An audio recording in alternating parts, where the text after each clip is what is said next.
Bonjour mon cher monsieur Camara, bonjour aux auditeurs, aux téléspectatrices, téléspectateurs de Maliko News.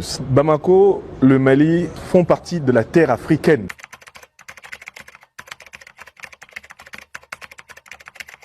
Je vous remercie. Bamako, c'est la terre africaine. Je suis un Africain et je me bats pour faire prendre conscience à toutes les Africaines et à tous les Africains de l'avantage que nous avons d'avoir une très grande civilisation qui va littéralement du Sahara jusqu'aux mers glacées d'Afrique du Sud. Nous avons l'opportunité extraordinaire de vivre ensemble et de bâtir des puissances qui vont nous faire respecter sur tous les continents. Depuis bientôt 15 ans, le Mali est une terre dans laquelle je suis revenu plusieurs fois, comme enseignant, comme compagnon de lutte, et également comme amoureux de la culture, de la poésie et de la nature. Avec ma famille, nous passons d'excellentes vacances depuis plus d'une semaine au Mali. Et dans ce pays, pratiquement depuis 15 ans, je n'ai plus fait une année sans passer au moins l'équivalent d'un mois.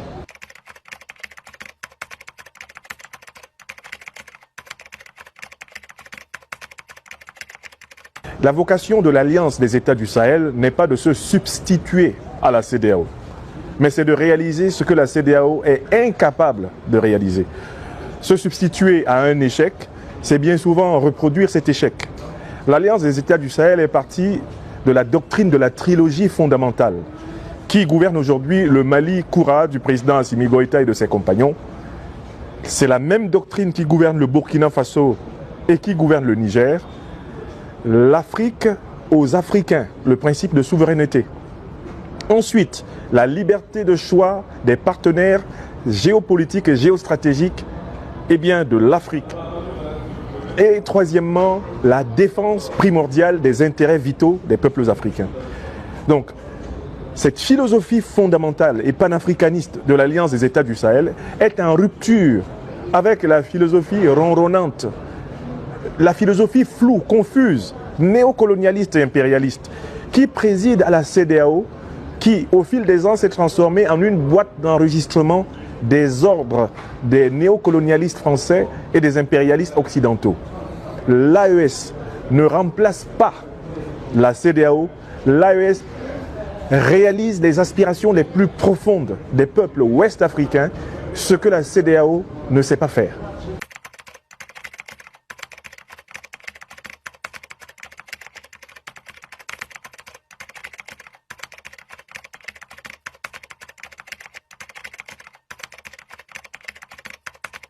Je voudrais d'abord m'incliner sur la mémoire des braves soldats de l'armée malienne et de leurs alliés russes tombés à Tinzaouaten pour défendre la patrie malienne. Je voudrais rappeler qu'ils ne sont pas tombés simplement pour défendre le Mali, car le Mali, le Burkina et le Niger constituent la forteresse de défense de toute l'Afrique noire. Ils sont morts pour que l'Afrique soit souveraine, ils sont morts pour que l'Afrique noire soit capable de choisir son destin. Ils sont morts pour défendre l'or, le pétrole, le gaz, l'uranium, le diamant, le cobalt. Ils sont morts pour défendre les ressources des générations africaines actuelles et futures. Je voudrais attirer votre attention, monsieur Camara, sur le fait que ceux qui ont tué les soldats maliens à Tinzaouaten l'ont fait dans le cadre d'une coalition. Cette coalition rassemblait bizarrement des organisations terroristes qu'on disait opposés. Al-Qaïda, État islamique, se sont associés pour tuer les soldats maliens avec leurs alliés russes. Je tiens à vous faire remarquer que cette coalition n'a pas pu attaquer à Tinzaouaten sans avoir une base arrière suffisante en Algérie. Donc c'est avec la complicité passive des autorités actuelles de l'État algérien que cette attaque a été possible. Je tiens à vous faire remarquer que Al-Qaïda et l'État islamique sont deux organisations terroristes qui ont été créées par les renseignements généraux occidentaux dans les années 80 pour Al-Qaïda et dans les années 2000 pour l'État islamique. Nous avons des sources scientifiques incontestables pour cela. L'une des sources les plus intéressantes, c'est l'aveu du président Donald Trump, rappelant que l'État islamique a été créé par l'administration Obama-Clinton.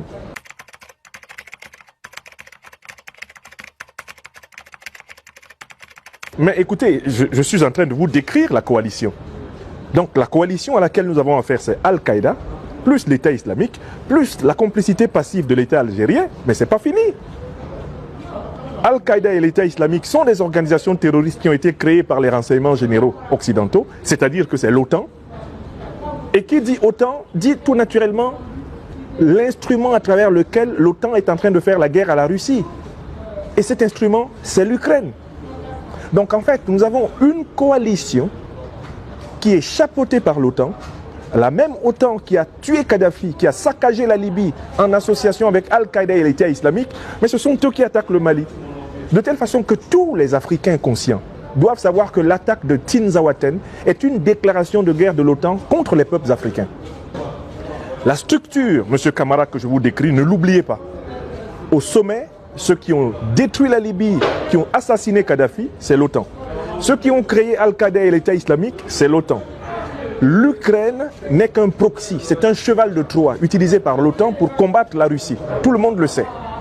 Et c'est cette association-là, c'est ce conglomérat en effet de puissance qui a décidé de briser la forteresse de l'Afrique noire que représente désormais l'AES.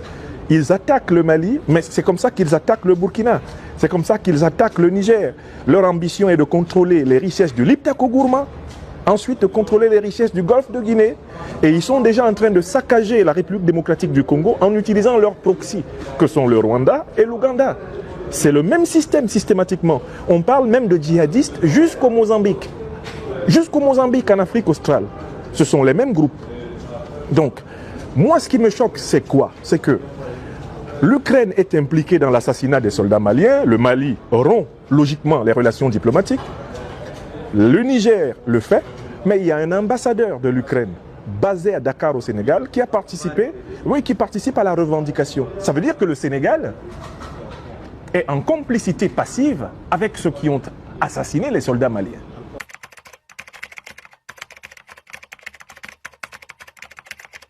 Je lui reproche trois choses, à lui comme à son Premier ministre, Ousmane Sonko.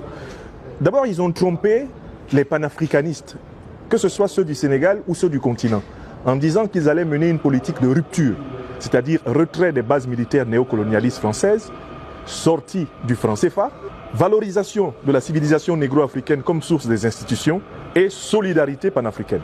Deuxième chose, ils ont fait des promesses précises qu'ils n'ont pas tenues. Quand ils étaient dans l'opposition au Sénégal, ils ont dit que s'ils prennent le pouvoir à Dakar, l'armée sénégalaise va venir participer aux côtés de l'armée malienne à la lutte antiterroriste. Ils ne l'ont pas fait. Ça, c'est la deuxième chose que je leur reproche. Et la troisième que je leur reproche, c'est leur complicité passive avec les criminels néo-nazis ukrainiens qui ont assassiné nos soldats au Mali. L'ambassadeur d'Ukraine au Sénégal a ouvertement revendiqué la participation de son pays à l'assassinat des Maliens. Donc pour moi, le Sénégal, aujourd'hui, en tout cas le gouvernement sénégalais, a une attitude de complicité passive envers les terroristes qui ensanglantent le Sahel. Si on assassinait des soldats sénégalais à partir du sol malien, est-ce que vous pensez que les autorités maliennes actuelles se contenteraient de faire des remarques verbales à l'ambassadeur du pays qui revendique l'assassinat des soldats sénégalais? Moi, je connais le président Assimi Goïta et tous ses compagnons. Si qui que ce soit, même actuellement, avec les atermoiements de l'actuel gouvernement sénégalais, si qui que ce soit utilise le Mali pour attaquer le Sénégal, le Mali va condamner la personne et le Mali va rompre les relations diplomatiques avec une telle puissance. Moi, je suis choqué que les Africains ne se rendent pas compte de la honte qu'il y a à se contenter de convoquer l'ambassadeur d'Ukraine pour lui faire des remarques, alors qu'en face, il y a des dizaines de soldats maliens assassinés. Mon cher monsieur Camara, si des gens qui viennent de votre maison viennent tuer toute ma famille, je ne me contenterai pas de vous dire, Camara, ce que vous avez fait là, c'est pas bien, il ne faut pas recommencer. Pourquoi? Parce que j'ai perdu des êtres chers. Le Mali a perdu des êtres chers, des pères de famille. Et les alliés russes qui combattent aux côtés de l'armée malienne sont des compagnons de la libération du continent africain. Ce ne sont pas des colons.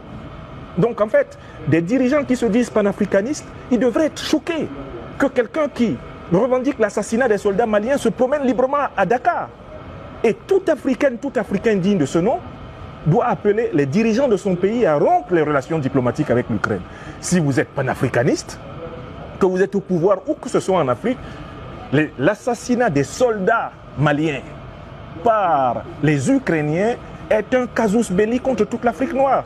Si nous voulons nous faire respecter, appliquons la même stratégie que les Occidentaux. Vous voyez comment les Occidentaux défendent Israël? Tous les crimes d'Israël, ils les couvrent, n'est-ce pas? Mais nous, on nous assassine. On assassine des soldats qui défendent la terre malienne. Et il y a des États africains qui maintiennent des relations diplomatiques normales avec le pays qui a revendiqué ouvertement le crime. Donc, il nous faut mettre fin à la lâcheté africaine. Et c'est la raison pour laquelle j'ai critiqué sévèrement les nouvelles autorités sénégalaises. Mais je conclus ce point, M. Camara, en rappelant que je fais partie des gens qui ont défendu Ousmane Sonko et Diomaye Faye quand ils étaient au fond du trou. Quand Ousmane Sonko mourait de grève de la faim dans la prison de Cap Manuel au Sénégal, je fais partie des gens qui tous les jours appelaient à sa libération. J'ai mouillé le maillot pour soutenir le peuple sénégalais en lutte contre la dictature de Macky Sall. Je ne peux pas accepter que quelqu'un pour qui nous avons pris du temps, des heures et des heures, Sonko, Diomaye, nous les avons soutenus jusqu'à leur entrée au palais présidentiel. Je ne peux pas accepter que celui-là se croise les bras lorsque quelqu'un qui a assassiné des soldats maliens se promène à Dakar.